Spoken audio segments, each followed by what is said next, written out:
ଆଉ ରହିବନି ପାଞ୍ଜି ଦ୍ୱନ୍ଦ୍ୱ। ପ୍ରାଇମ୍ର ରାଗ ଏମିତି ଯିଏ ମନକୁ ନିଜର କରିନିଏ। Prime chilli powder.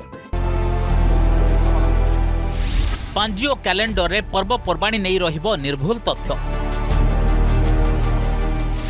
ଶ୍ରୀମନ୍ଦିର କାର୍ଯ୍ୟାଳୟରେ ପଞ୍ଜିକା ସମୀକରଣ ବୈଠକରେ ବଡ଼ ନିଷ୍ପତ୍ତି। ମହାପ୍ରଭୁଙ୍କ ନୀତି ନିର୍ଘଣ୍ଟ ଚୂଡ଼ାନ୍ତ। ଆଜି ଶ୍ରୀମନ୍ଦିର କାର୍ଯ୍ୟାଳୟରେ 2026-27 ବର୍ଷର ଚୂଡ଼ାନ୍ତ ପାଞ୍ଜି ସମୀକ୍ଷା ବୈଠକରେ ନିଆଯାଇଛି ଗୁରୁତ୍ୱପୂର୍ଣ୍ଣ ନିଷ୍ପତ୍ତି। ଆଗାମୀ ଦିନରେ ପର୍ବକୁ ନେଇ ଯେଭଳି କୌଣସି ଦ୍ୱନ୍ଦ୍ୱ ନ ଉପୁଜେ ସେ ନେଇ ସମୀକ୍ଷା କରାଯାଇଛି। ପଞ୍ଜିକାରମାନେ ପୂର୍ବରୁ ଦେଇଥିବା ପାଣ୍ଡୁଲିପିରେ ଥିବା ସମସ୍ତ ଅସଙ୍ଗତିକୁ ଦୂର କରାଯାଇଛି। ମୋଟ 5ଟି ପଞ୍ଜିକାକୁ ଶ୍ରୀମନ୍ଦିର ପ୍ରଶାସନ ପ୍ରକାଶ କରିବାକୁ ଅନୁମତି ଦେଇଛି। କୋହିନୂର, ରାଧାରମଣ, ଭାଗ୍ୟଦୀପ, ଅରୁଣୋଦୟ, ଜିଏନ୍ ତ୍ରିପାଠୀ ଏହି 5ଟି ପଞ୍ଜିକାକୁ ଶ୍ରୀମନ୍ଦିରର ପର୍ବପର୍ବାଣୀ ପାଞ୍ଜିରେ ସ୍ଥାନ ଦେବାକୁ ସ୍ୱୀକୃତି ମିଳିଛି। ତେଣୁ ଜନତା ଏହି 5ଟି ପଞ୍ଜିକା ଅନୁସରଣ କରିବାକୁ କହିଛନ୍ତି ଶ୍ରୀମନ୍ଦିର ମୁଖ୍ୟ ପ୍ରଶାସକ ଓ ସେବାୟତ।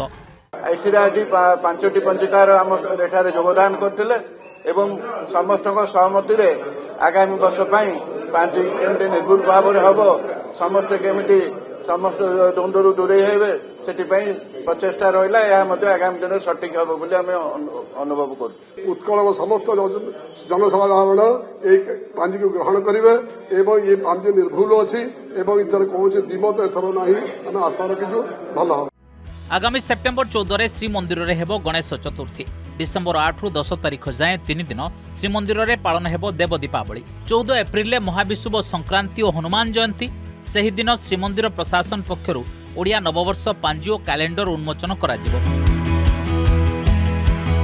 ମହାବିଷୁବ ସଂକ୍ରାନ୍ତିରୁ ଆଗାମୀ 2027 ବାଡ଼ି ନୃସିଂହ ବିଜେ ପର୍ଯ୍ୟନ୍ତ ଶ୍ରୀମନ୍ଦିରର ସବୁ ପର୍ବପର୍ବାଣୀ ସମ୍ପର୍କରେ ତିଥି ସମୟ ଶ୍ରୀମନ୍ଦିର ପ୍ରଶାସନ ଦ୍ୱାରା ଅନୁମୋଦିତ 5ଟି ପାଞ୍ଜିରେ ପ୍ରକାଶିତ କରାଯିବ। ପ୍ରଶାସନର ସ୍ୱୀକୃତି ନଥିବା କୌଣସି ପାଞ୍ଜି ଶ୍ରୀମନ୍ଦିର ସମ୍ପର୍କିତ ପର୍ବପର୍ବାଣୀ ତ୍ରୁଟିପୂର୍ଣ୍ଣ ଭାବେ ପ୍ରକାଶନ କଲେ କାର୍ଯ୍ୟାନୁଷ୍ଠାନ ହେବ। 5ଟି ପାଞ୍ଜି ମୁକ୍ତିମଣ୍ଡଳ ପରିଷଦ ସ୍ୱୀକୃତି ଦେଇଛି, ତାକୁ ଗଜପତି ମଧ୍ୟ ସ୍ୱୀକୃତି ଦେବେ, ତାକୁ ଆମର ପ୍ରଶାସନ ମଧ୍ୟ ସ୍ୱୀକୃତି ଦେବ। ଏହି 5ଟି ପାଞ୍ଜିକୁ ସମସ୍ତେ ଅନୁଗମନ କରି ଉତ୍କଳରେ ଚାଲିବେ। ଆଉ ଯୋଉ ପାଞ୍ଜିକୁ ମାନେ କରିଛନ୍ତି ତାକୁ ନେଇକି ବିବାଦ କଲେ ଆମେ ତାର କୌଣସି ଉତ୍ତର ଦେଇପାରିବୁ ନାହିଁ। ଯୋଉମାନେ ଏହି ଯାନିଯାତ୍ରା ପର୍ବପର୍ବାଣୀ ତାଲିକା ଅନୁସାରେ ବିଚ୍ୟୁତି କରିବେ ତାଙ୍କ ସମ୍ବନ୍ଧରେ ଆମେ କିଛି କହିପାରିବୁ ନାହିଁ।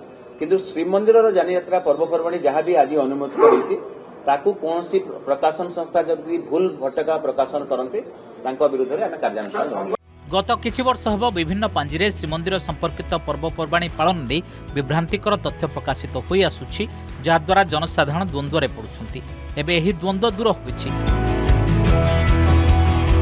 ପୁରୀରୁ ଭିଡିଓ ଜର୍ଣ୍ଣାଲିଷ୍ଟ ସନାତନ ଭୋଇ, ଗଣେଶ ଦାସଙ୍କ ସହ ଆଲୋକ ଆଶୁତୋଷ ଓ ପ୍ରିୟଦର୍ଶନ ମହାନ୍ତିଙ୍କ ରିପୋର୍ଟ, ଅର୍ଗସ୍ ନ୍ୟୁଜ୍। ସମ୍ପର୍କରେ ଥିବା ନିରବତା ଅଭିମାନକୁ ପ୍ରକାଶ କରେ, ଆଉ ଅଭିମାନ କେବେ ରାଗର ରୂପ ନିଏ। କିନ୍ତୁ ପ୍ରାଇମ୍ର ରାଗ ଏମିତି ଯିଏ ମନକୁ ନିଜର କରିନିଏ। Prime chilli powder. जदि आपंक आम भिडी भल लगा तेब आम चैनल को लाइक, शेयर और सब्सक्राइब करने को जमा भी भूलु नहीं।